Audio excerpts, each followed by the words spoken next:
Hindu India and Hindu Bali different. Linga Yoni India stone, Linga Bali is mountain and Yoni is sea. क्या आपने कभी सोचा है कि दुनिया का सबसे बड़ा मुस्लिम देश आज भी रामायण पढ़ता है, जहां हर मस्जिद की अजान के बीच जय श्री राम की गूंज भी सुनाई देती है, जहां मुस्लिम माता पिता अपने बच्चों का नाम भीम, कर्ण और कृष्णा रखते हैं और जहां करेंसी के नोट पर भगवान गणेश की तस्वीर छपी होती है।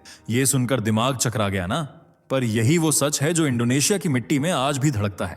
इस वीडियो में हम आपको दिखाने वाले हैं कैसे एक इस्लामिक देश आज भी सनातन की आत्मा से बंधा हुआ है, कैसे वो देश जहां 28 करोड़ में से 37% आबादी मुसलमानों की है, फिर भी राम, शिव और गणेश के नाम से अपनी पहचान जोड़ने में गर्व महसूस करता है। क्यों वहां के नेता अपने बच्चों का नाम महाभारत के नायकों से रखते हैं और क्यों वहां के लोग कहते हैं इस्लाम हमारा धर्म है पर रामायण हमारी संस्कृति। तैयार रहिए, क्योंकि आने वाले कुछ मिनटों में आप देखेंगे वो अनकहा रिश्ता जिसने इस्लाम और सनातन को एक ही मिट्टी में जड़ें दी। एक ऐसा इतिहास जो छुपाया गया लेकिन मिटाया नहीं जा सका। वीडियो के आखिर में जब आप जानेंगे कि इंडोनेशिया ने अपनी करेंसी पर भगवान गणेश को क्यों छापा, तो यकीन मानिए आपका गर्व और बढ़ जाएगा। तो आइए शुरू करते हैं ये रहस्य एक ऐसे देश का जिसका धर्म भले इस्लाम हो पर आत्मा अब भी सनातन की है। दोस्तों, जरा एक काम अभी इसी पल कर डालो। नीचे कमेंट में फटाफट लिखो कि भारत के किस शहर या गांव से हमारी इस वीडियो को देख रहे हो। हमें भी तो पता चले कि सनातन की आवाज आज देश के किन किन कोनों में गूंज रही है, काशी से कन्याकुमारी तक, जयपुर से लेकर जौनपुर तक। और हाँ, अगर आपने अब तक चैनल को सब्सक्राइब नहीं किया है तो अभी कर लो, क्योंकि जो आने वाली वीडियोस हम लेकर आ रहे हैं वो आपको सोचने पर मजबूर कर देंगी। सबसे पहले नोटिफिकेशन पाने का मौका सिर्फ उन्हीं को मिलेगा जो अभी सब्सक्राइब करते हैं। वीडियो को लाइक जरूर कर दो ताकि दुनिया देखे कि सनातन की ताकत सिर्फ मंदिरों में नहीं बल्कि करोड़ों दिलों में बसती है। चलो अब देर मत करो, कमेंट, लाइक और सब्सक्राइब करके सनातन की इस ज्वाला को पूरी दुनिया में फैलाओ, क्योंकि हम आवाज नहीं, एक जागृति है। चलिए अब बढ़ते हैं वीडियो में आगे। कैसे एक मुस्लिम देश बना सनातन का मुरीद? क्यों आज इंडोनेशिया में सनातन का पालन हो रहा है? क्यों मुस्लिम भी अपने बच्चों के नाम सनातन से प्रेरित होकर रख रहे हैं? क्या सच में इंडोनेशिया में रामायण और महाभारत पढ़ी जाती हैं? कैसे इस मुस्लिम देश में सनातन ने अपनी पकड़ मजबूत बनाई? क्यों एक राजनेता ने अपने बेटे का नाम कर्ण के नाम पर रखा? क्यों यहां ज्यादातर माँ बाप अपने बेटों का नाम भीम रखते हैं? इंडोनेशिया में कैसे हिंदू धर्म की शुरुआत हुई और क्या है यहां सनातन के फलने फूलने का राज? यकीन मानिए जानकर हैरान रह जाएंगे।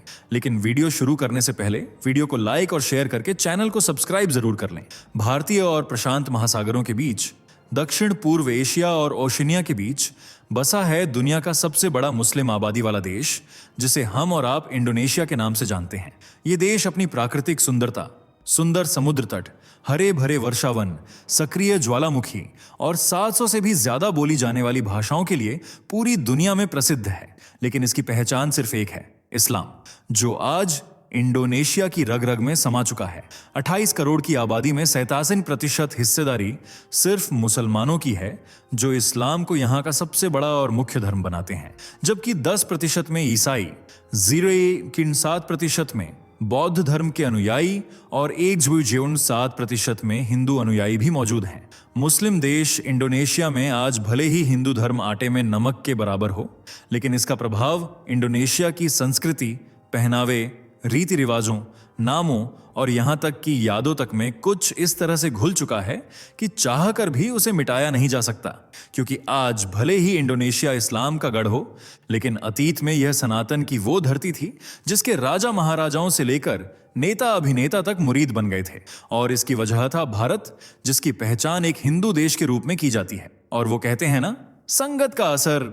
कुछ ऐसा ही इंडोनेशिया के साथ भी हुआ था। इंडोनेशिया शुरू से ही व्यापार का केंद्र रहा है और चीन, भारत के साथ इसके व्यापारिक संबंध काफी मधुर रहे हैं, जो आज भी कायम है। यही व्यापार की कड़ी इंडोनेशिया की सरजमीन पर सनातन की महक लेकर गई थी। बात है पहली शताब्दी ईस्वी की, जब काम के सिलसिले में भटके व्यापारी, नाविक और विद्वान भारत से कूच करके इंडोनेशिया पहुंचे थे और अपने साथ पवित्र ग्रंथ, अनुष्ठान और दार्शनिक विचार भी इंडोनेशिया में ले गए थे, जो वक्त के साथ साथ स्थानीय संस्कृतियों और विश्वासों में घुलते मिलते चले गए। यहाँ की सबसे पुरानी सभ्यताएं हैं बुनी और मुनि सभ्यता, जो 4वीं शताब्दी ईसा पूर्व तक काफी ज्यादा तरक्की कर चुकी थी। अपने विचारों और संस्कृति के माध्यम से कई इंडोनेशियाई हिंदू धर्म की विचारधाराओं को अपना चुके थे। इस दौरान हिंदू धर्म के साथ साथ बौद्ध धर्म भी खूब प्रचलित हो रहा था। हिंदू और बौद्ध रशे अपनी अपनी परंपराओं का अनुकरण करते थे और करीब 2000 सालों तक इंडोनेशिया में हिंदू और बौद्ध धर्म का बोलबाला बना रहा। इन्हें मजबूती दी हिंदू और बौद्ध धर्म मानने वाले राजाओं ने, जिन्होंने अपना मूल धर्म त्याग कर हिंदू और बौद्ध धर्म में से किसी एक को अपना लिया था। साथ ही इनकी परंपराओं को न सिर्फ खुद फॉलो किया, बल्कि पूरे देश में इन परंपराओं के जरिए इन धर्मों को फैलाने की कोशिश भी की। देखते ही देखते यहां सनातन धर्म का सिक्का मजबूती से जमने लगा। लेकिन इसे असली मजबूती मिली 7वीं शताब्दी के दौरान, जब यहां श्रीविजय साम्राज्य ने अपना शासन कायम किया और हिंदू धर्म को ज्यादा से ज्यादा लोगों तक पहुंचाने की कोशिश की, जिसमें वे कामयाब भी हुए। इसके बाद इंडोनेशिया में कृषक बौद्ध शैलेंद्र और हिंदू मातारम वंश आए, जिससे हिंदू और बौद्ध कला का विस्तार हुआ। और फिर आई 13वीं सदी, जिसे इंडोनेशिया का सुनहरा युग भी कहा जाता है।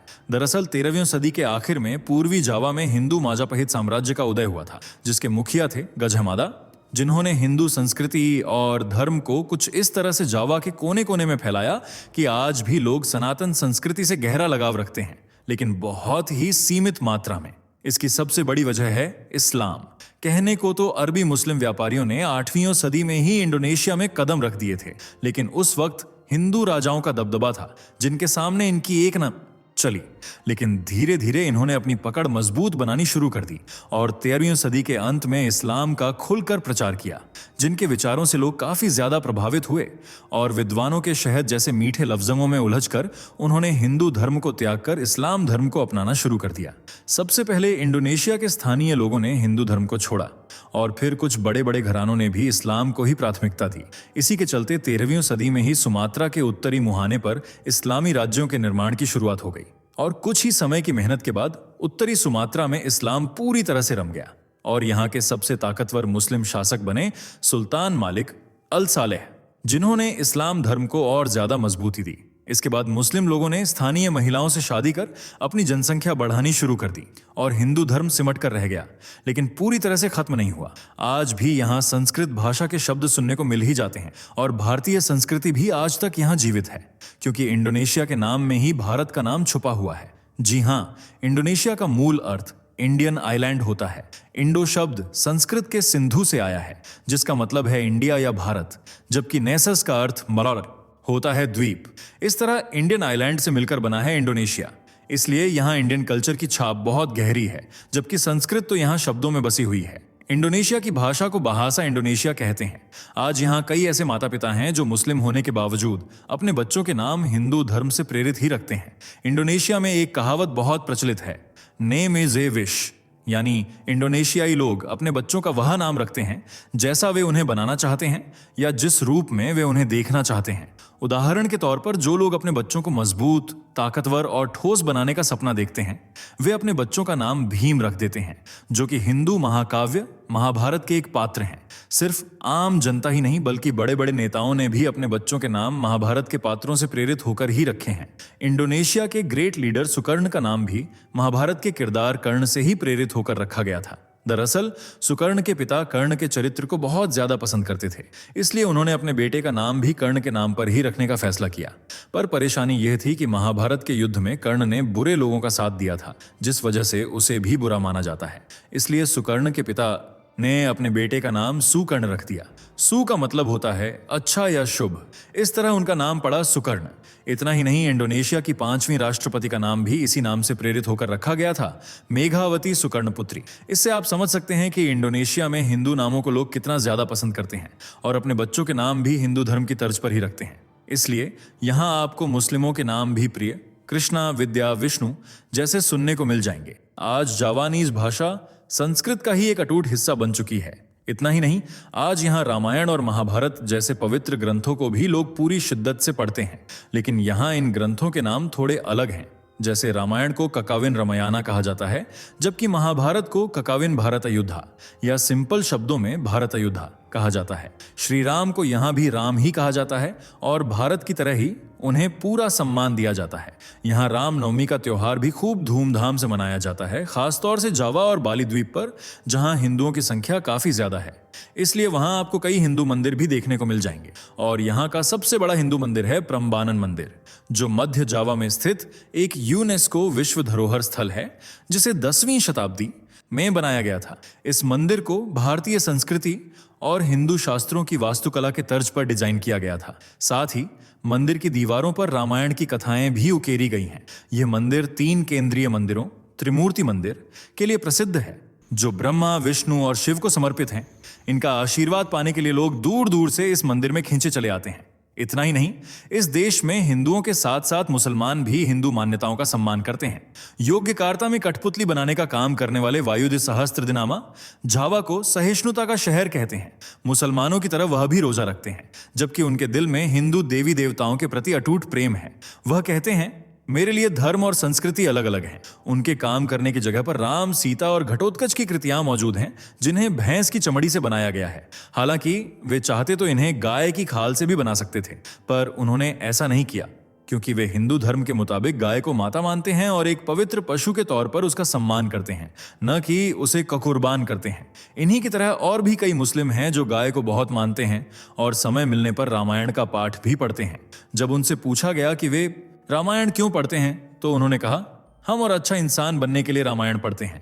और ऐसी ही सोच यहाँ और भी कई लोगों की है। वे रामायण को इंडोनेशिया की संस्कृति का एक अटूट हिस्सा मानते हैं, इसलिए समय समय पर यहाँ रामायण का मंचन भी होता है। और सबसे खास बात यह है कि इसमें हर वर्ग, हर धर्म के लोग बढ़ चढ़कर हिस्सा लेते हैं। साथ ही यहाँ के लोग भगवान राम के साथ साथ कई और हिंदू देवी देवताओं को भी पूजते हैं।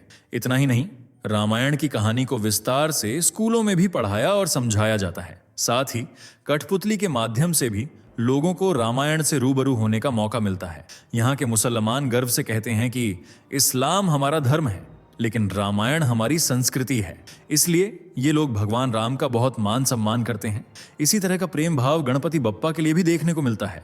दरअसल इंडोनेशिया में लोग भगवान गणेश को ज्ञान, बुद्धि और कला के अग्रदूत के रूप में पूजते हैं और इन लोगों का मानना है कि भगवान गणेश उनकी सभी बाधाओं और कष्टों को दूर करने वाले देवता हैं। इसलिए यहाँ के लोग गणेश भगवान की पूजा तांत्रिक परंपराओं के रूप में करते हैं। गणेश जी के प्रति सम्मान दिखाने के लिए ही इंडोनेशिया सरकार ने अपनी करेंसी पर भी भगवान गणेश की फोटो छापी थी। जी हाँ, इंडोनेशिया के 20,000 रुपए के नोट पर गणेश जी की प्रतिमा छपी थी, वो भी एक मुस्लिम देश में, जो हिंदुओं के लिए बहुत ही गर्व की बात है। साथ ही यह इस बात का सबूत भी है कि सनातन वो सच है जिसे छुपा पाना या मिटा पाना नामुमकिन है। इसलिए आज दुनिया के सबसे बड़े मुस्लिम देश में भी सनातन लोगों की संस्कृति में बसा हुआ है।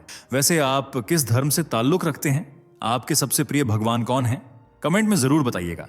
अगर वीडियो अच्छी लगी हो तो इसे लाइक करें और अपने दोस्तों के साथ शेयर जरूर करें। साथ ही अगर आप हमारे चैनल पर नए हैं या इससे पहली बार जुड़े हैं तो इसे सब्सक्राइब करना ना भूलें। ऐसी ही नॉलेजेबल वीडियोस पाने के लिए बेल आइकन को प्रेस भी कर लें। मिलते हैं अगली वीडियो में, तब तक के लिए बाय बाय और टेक केयर। दोस्तों, आपको स्क्रीन पर 2 और वीडियोस दिखाई दे रही हैं, जिसे देखने के लिए स्क्रीन पर क्लिक करें।